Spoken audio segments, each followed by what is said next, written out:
sure how I'm going to incorporate this into my full video, but for now I just want to say it is my last day in Chile. I'm actually about to head to the airport in about 30 minutes.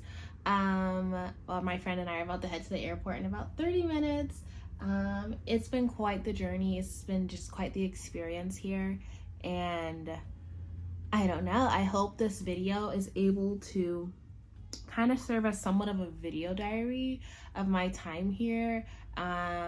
Check out all of the really cool video clips that I include throughout the video, and yeah, and then also just check out the segment where I just really go over like my overall takeaways from the trip. I won't do that here because I'm pressed for time and I low-key pushed recording this off until now.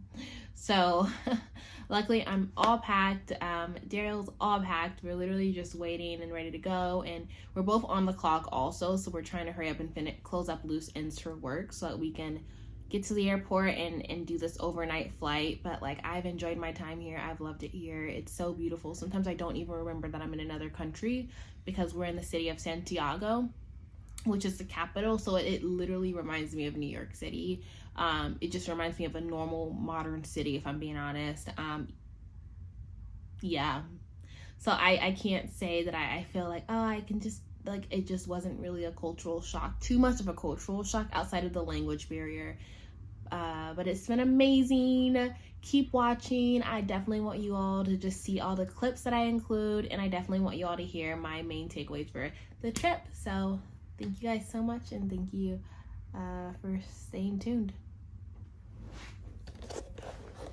Hello, it is now 3 weeks that have passed since I recorded that last clip, and I am now back in the States, and I am very excited to be home. Chile was absolutely amazing, and that's exactly what I'm going to be talking about in this video, but home is very sweet as well, and I'm glad to be back. So we're gonna just dive right into the video, and I'm gonna tell y'all some things that I loved about Chile. And you'll notice a lot of videos. Oh my gosh, pause it, Steph. While I'm talking, will you be able to see a video? I want to start with the most important thing. It's the food. So everyone asked me, what was the food like in Chile? I must say, the food was amazing, but I have to admit, we were in Santiago majority of the time, and Santiago is just like a huge city. So think New York, New Jersey, like think those big cities. That's exactly what Santiago, Chile was like, and we were not expecting it. It was very modernized. Uber Eats, everything, Italian, Chinese, any food you can think of, they had it there. So I honestly don't even think I ate more than one Chilean meal, simply because there were far and few between Chilean restaurants. They were mainly different types of food. So the food that we ate the absolute most was Italian food, and it was really good. I also tried Thai for the first time in Chile, and it was absolutely amazing. I've already said that 3 times. So I definitely want to just emphasize that Chile has a whole array of different foods. Now, if we were in the country portion of Chile, I feel like we honestly could have gotten away with eating more Chilean food, but just being in the city, it was just tons of different foods. So now I'm going to go on to the living arrangements. So my friend and I decided to find an AirBnB right in the heart of the city, and we decided to get it for a month-long period of time. So while booking this, we learned that honestly, booking a month-long stay on Airbnb honestly can end up being way cheaper than a month-long of rent, if that makes any sense. So it was not super expensive. I think it totaled like $1,500, and with how inflation's working, that's about average, you know, if not under average. So it was really nice. It was a really small and quaint place. I'm probably gonna drop some video on either side of me of the apartment, but it had 2 rooms, 2 bathrooms, which is what we were really like wanting. It had a cute little living room, had a kitchen, and then it also had a really like a long balcony, but a very skinny balcony. So we didn't go out there much. So I'll definitely show you all videos of that. It was like the perfect location. We had so many different food options. A lot of the excursions that we did, they allow for pickup in Santiago. So we did a lot of that. And also they had the best sunsets. So I'll also probably drop video of the red. There was one sunset in particular. It was super red. My favorite sunset there. So the sunsets were just absolutely amazing. And another thing I'll note is that while we were there, we realized that wearing sunscreen was so important. And it's because we were a little closer to the equator, being in South America. So the sun and its rays were stronger. I'm no scientist, so I hope I'm not saying that wrong, but I think that's what we heard, what we learned, what we read. So we wore our sunscreen, to be short.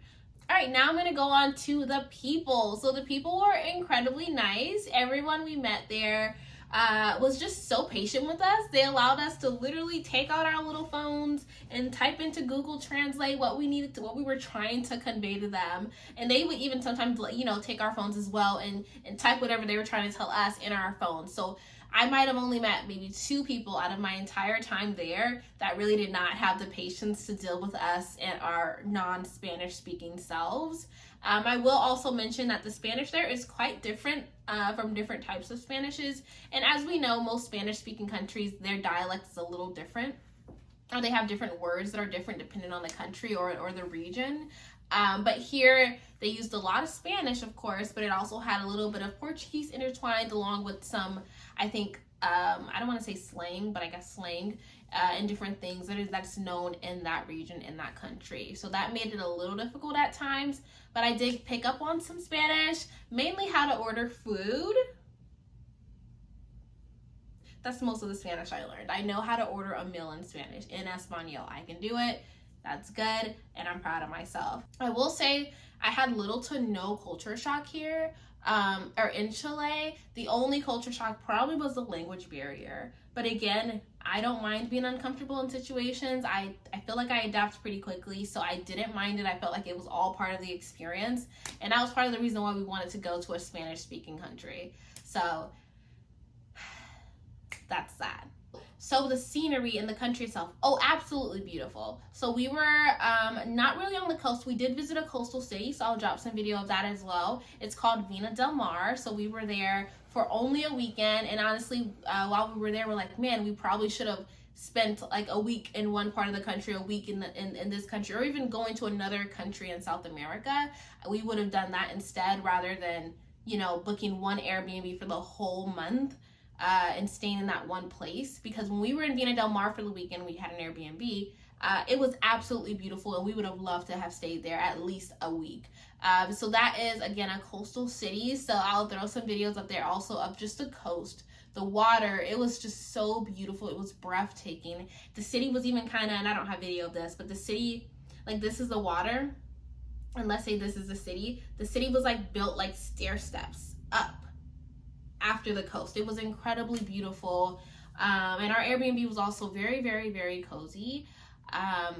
So I will say that it was just such a great experience. 10 out of 10 recommended. Another thing that Chile has along with the beautiful coast is the mountains. So another thing we got to do while we were there is go skiing. Well, not go skiing. We went on a ski excursion, which allowed for snow tubing and skiing and snowboarding. So we opted out of skiing and snowboarding for safety reasons.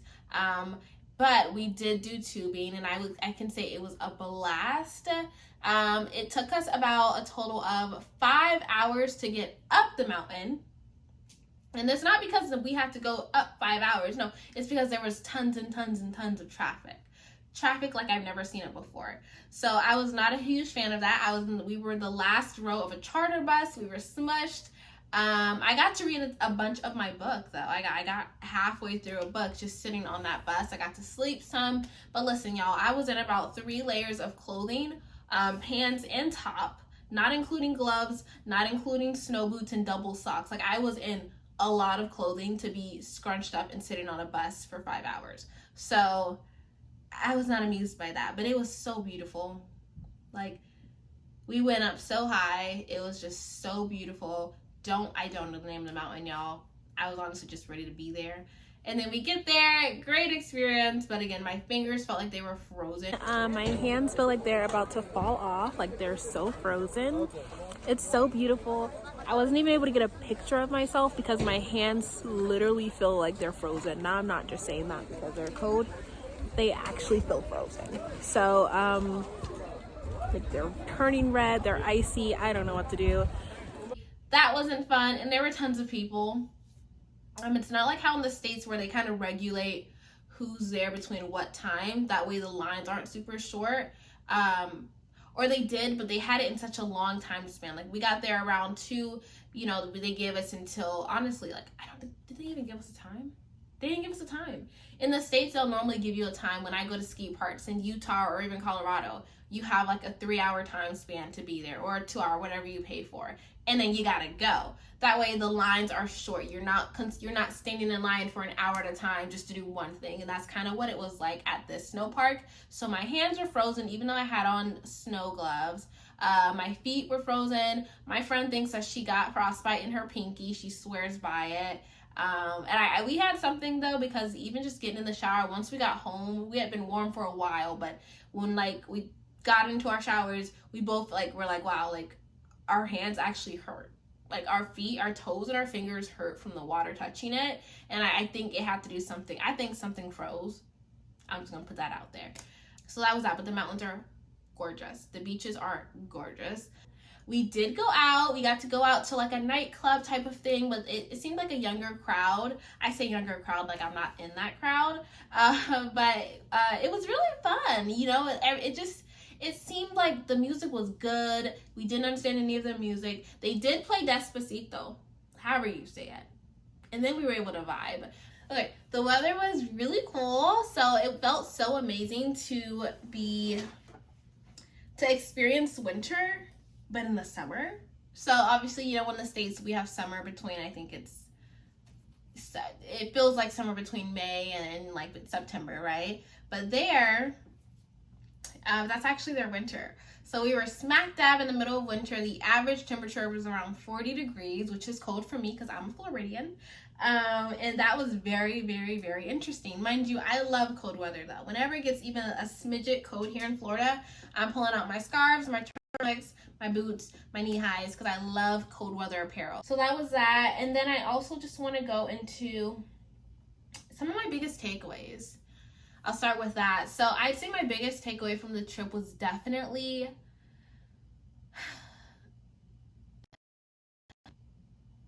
I guess just me personally, my ability to adapt. I think I learned that about myself while I was there, and I really loved it. I was like, wow, like this is something that I wouldn't mind doing. This is something I wouldn't mind doing for a year or 2 or even 3 years. Spending time in another country, learning their way of living, you know, like doing something different than what I know and what I'm accustomed to. I think that was my biggest takeaway. That man, like this is not only like enjoyable, but it's not only doable, but it's enjoyable. You know, and don't get me wrong, there were times when I missed my family a little. I missed my friends and my routine, which is why I was happy to come home.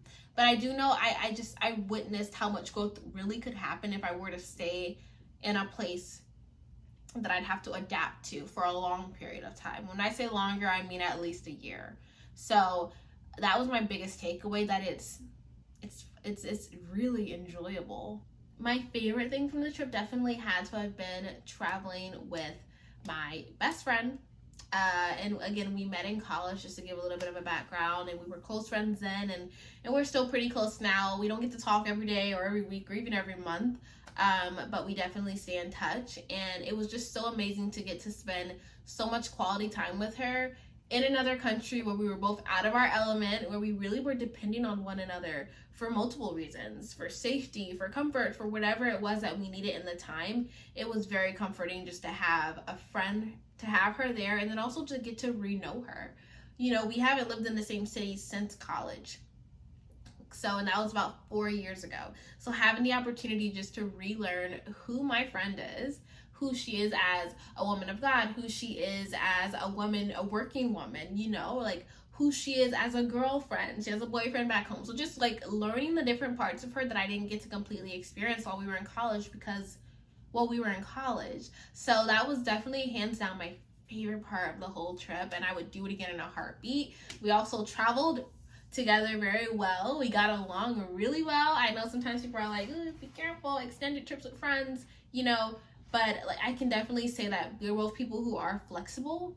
So whenever one wanted something that the other maybe didn't care too much about, we were both flexible enough to compromise here or there when we needed to, or just to meet each other in the middle, which was really important. So I would say it was just an all around a great trip. We really didn't have any hiccups at all. And yeah, it was amazing. In terms of my faith, I will say that I felt like I did get closer to God. Definitely in that the first 2 weeks of the trip, I'd say I made time to read my Bible. I made time to just sit and pray and talk to God. I made time to sit and just embrace the sunsets in my room, in my bedroom, and just really just take it all in. Take it in that I'm in another country, even though I didn't feel like it a lot of times. But take it in that I'm in a different country. You know, I'm in a new space. And when you're in a new space, I feel like that really gives God room to move in your life. You know, it gives you room to expand. And I truly felt like I had room to expand while there. Now I kind of just want to go into working. So while we were there, so the whole reason behind this whole trip was because my friend and I both work from home. So we wanted to just take advantage of working from home and do it in another country. We're literally still getting paid. We're still able to pay our bills back at home because we both have apartments here, bills here, cars here. Like we had bills and things to take care of just like anyone else. But we can do it in another country. We can do it in another area. We don't have to be in Florida. We don't have to be, you know, we could leave. So we decided on Chile, of course. And we also decided on Chile for cost purposes and because of the time difference. Originally, we wanted to go to Europe and have a summer in Europe or a month in Europe. But that time difference was a bit much. You know, we would have usually been working until about 11 p.m. their time. All right, so my camera died, of course. I don't even remember what I was saying. So yeah, if we would have decided to do our trip in Europe or something like that, we definitely would have been working until around 11-ish at night every night, and it just wouldn't have been conducive to being able to explore the different countries and the different cities in the evening times like we really wanted and like we were able to do in Chile. So again, I'm so grateful that I have a job that allows me to work from home. I'm so grateful that I was able to do it with my friend who has the same type of job. And it was just such a great experience. So if you work from home and your job allows you to work remote in a different country or even domestically, even if it's just in the United States, I definitely recommend doing it. Like, this was such a wonderful trip and I will always remember it for honestly the rest of my days. At least I hope I do. And I definitely think it's something worth doing. Let me know if y'all have any questions regarding the logistics of the trip. A lot of planning and thinking went into that as well. So I'm talking flights, I'm talking traveling while in Chile. I mean bus rides, plane rides, public transportation while in Chile, finding the right area to live in. That was very important. Safety protocols, whatever you want to call it. A lot of logistical planning went into this trip, and I didn't really go deep into that at all in this video. I really went mainly into my takeaways and my favorite parts of the country and my experience. So if y'all have any questions regarding logistical planning and how to do it, if you're really interested, please drop those comments or drop those questions in the comments below, or just let me know if you want me to make a video that includes all of that information, and I will gladly do it. And I might even try to figure out a way to do it with my friend so she can also give her input. But yeah, let me know. I'm so excited to post this video. I really hope you all like it, and I really hope you're able to take something from it, and I hope it either encourages you or gives you some type of fire to just go travel, because we live on this huge earth. Why on earth would we stay in, no pun intended, why on earth would we stay in one spot all of our lives? Why? Like, why? Like, literally there's this ginormous world full of all these amazing places, amazing people, amazing cultures. Amazing is my favorite word right now. But like, why wouldn't we go somewhere and experience another way of life? I feel like we'd be doing a disservice to ourselves as human beings to just sit around people that are exactly like us all the time in areas that are only what we know all the time. No, I want to expand my mind. I want to expand what I know. I want to live like other people live. Not forever, but for periods of time, just to say, you know what, I did it. You know, but I know what it's like to live in South America. Again, I was only there a month. But again, I was there day to day. I was working. In the evenings, I went to the grocery store. I washed my clothes. I hung them up to dry. Like, that was kind of like my life for about a month. And that's something I'll always carry with me. Now I know I can literally wash my clothes in the washer, and I've always known you can hand dry them. But I actually see that it's not that much, it doesn't take much effort to hand dry all your clothes. It doesn't take that long, it doesn't take that much effort, and it saves electricity. It saves the colors on your clothes. That's something I took away. I mean, it's really small and minuscule, but like, that's just small things like that. So yeah, I'm gonna end it there, hop off my soapbox. But I love you all, and I'm so glad. If you made it this far, well, I don't know, comment a globe in the comments so I just know, and you know. But I love you all so much, and I hope you took something special away from this video. Yeah, have a great day.